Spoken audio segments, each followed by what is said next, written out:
Welcome. In front of me I have the VIVO Watch GT 2, and I'll be going over unboxing along with a quick look at the watch, its specifications, build quality, and give you my thoughts and opinions as I go along.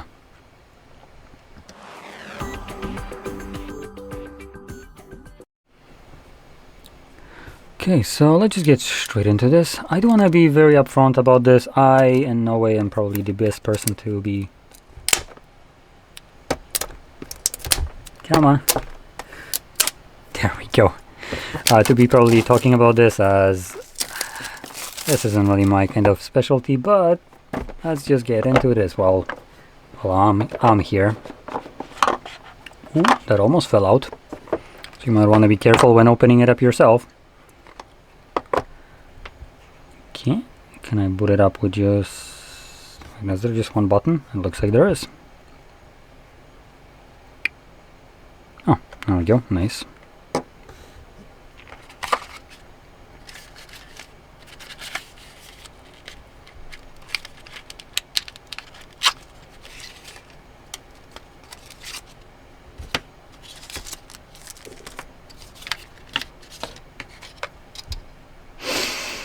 Yeah, it's kind of crappy, but whatever. So, a couple things that I kind of already find a little bit annoying in here is number one going to be the strap. Now it feels nice, it's pretty solid. It is a little bit more stretchy than I would like it. Maybe there we go, you can kind of see the detail on it. But the reason I'm not personally fond of it is because it's using a proprietary clipping mechanism. Now what I mean by that is it has these weird little latches right here. Instead of having a normal little strap like every other watch has. Minus the typical, you know, Apple Watch, which they seem like they're being inspired by. Oh damn, that is a... Holy, that is a great haptic feedback there. Whoo! Oh boy! Feels freaking fantastic. Anyway, let's clip those on, which they do attach pretty damn easily. There we go. What are you configuring? Ooh, I could just play with this. Holy, that feels pretty damn good. Anyway, you know what, let me detach this for now, just so it's a little bit easier to deal with this. So, let's start out with the display, which is a little over 2 inches in size. So that is a pretty damn big display right here for a watch. It also has a resolution of 432 by 514 pixels, and it's an AMOLED display with a peak brightness of 2400 nits, which is pretty damn good. It also boasts 324 pixels per inch density.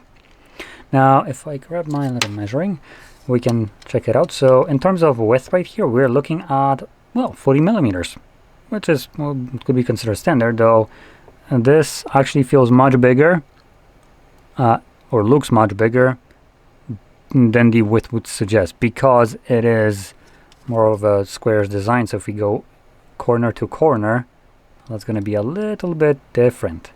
If I can actually get it there, there we go. So we're looking at 51 millimeters at that point. And just to kind of give it a comparison, so what I have on my wrist is also a 40 millimeter watch.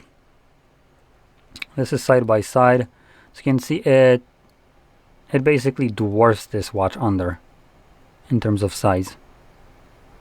And in terms of width, specifically side to side, this is also 40 millimeters exactly, just to show that.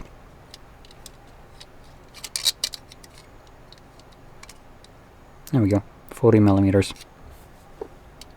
40 millimeters. And yet they feel, or they look like they're in a completely two different realms in terms of size. So keep that in mind when picking a watch like this. It's going to be a little bit bigger on your wrist because of the design right here. But because of that, you get a pretty nice display, huge 2 inches of it, and on top of that, the bezels right here are absolutely minimal, which you can see with the where the actual letters cut off. That's where it ends. Looks pretty damn good. I do have to give this, in terms of look, this looks pretty damn good.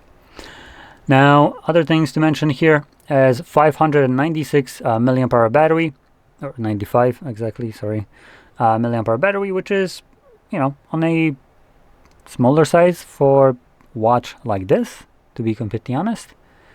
And I have no idea what the actual battery longevity here looks like, because I haven't used this watch, and GSM Arena, where I'm getting the information from, isn't necessarily saying it. So yeah. And other than that, you get obviously the accelerometer, gyro, heart rate, compass, bladder oxygenation, so everything that you expect, along with a bunch of different modes for exercise and so on. Now keep in mind, when it comes down to watches, hopefully you already know this, but most of the watches aren't the best in terms of accuracy. So ones that I find, or from what I've seen, not tested myself, there is a dude that made a video on YouTube. For the love of God, I can't remember even what it was named, but this absolute mudlot decided to test majority of the smartwatches that are on the market, and from the looks of it, the ones that are expensive aren't the ones that perform the best. And idiotically enough, Huawei, in terms of their watches, had some of the best kind of tracking sensors on when it compared to literally every other brand on the market. So if you're looking for something that is very accurate in terms of counting your steps or your blood oxygenation, heart rates, and so on, Huawei would be probably, from the looks of it, the best one at it. But I would recommend checking that out yourself just to be certain. But it's something that I found kind of interesting. Obviously, this seems to be. Let me quickly double check, because I'm kind of a little bit hard pressed to believe this. Yep, I am hard pressed to believe this.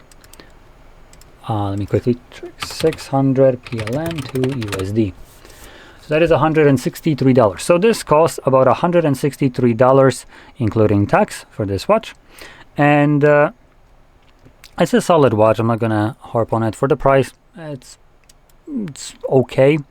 But I do want to give you a little bit of a perspective, one that I have utilized myself in a previously, which is when buying a watch, you could potentially look at a used market. So if you don't care about it, I, for instance, bought a Samsung Galaxy Watch 6, I think it was, the circle one, right before they made the squircle ones, where the body was circle, but the screen was, sorry, the body was square while the screen was circular. So that watch costed me, to buy it, less than this secondhand, and I bought it really like a couple months after it came out. So that watch barely seen any usage. And the reason I'm mentioning something like the Galaxy Watch specifically is because when it comes on to build quality, it would be better. Here we have aluminum frame and plastic back, along with the glass front, which is just like a typical glass. Well, something like the Samsung Galaxy Watch 6, I think, again. That one has a sapphire glass as a crystal at the front. I believe it also had aluminum frame, but the front, the display being sapphire. That thing is an absolute tank. See, when you wear your watch and you scrape it on something, when you have a sapphire, you might not want to look at your screen. You might want to look at the thing that you scraped if it didn't get scratched, because sure shit your display isn't gonna get scratched from it. It's sapphire is basically what you'd want to see on, well, I would say on every watch, because it is an absolute tank when it comes down to it. I've brushed my watch, that Galaxy Watch, over concrete walls, door frames, and other things, and I'm pretty sure the concrete walls got damaged, but the watch surely didn't. It doesn't even have a micro scratch on it after wearing it for like a year and not caring about it. I do want to point out, I wasn't careful. I would have been bumping onto things, and it just took it like a champ.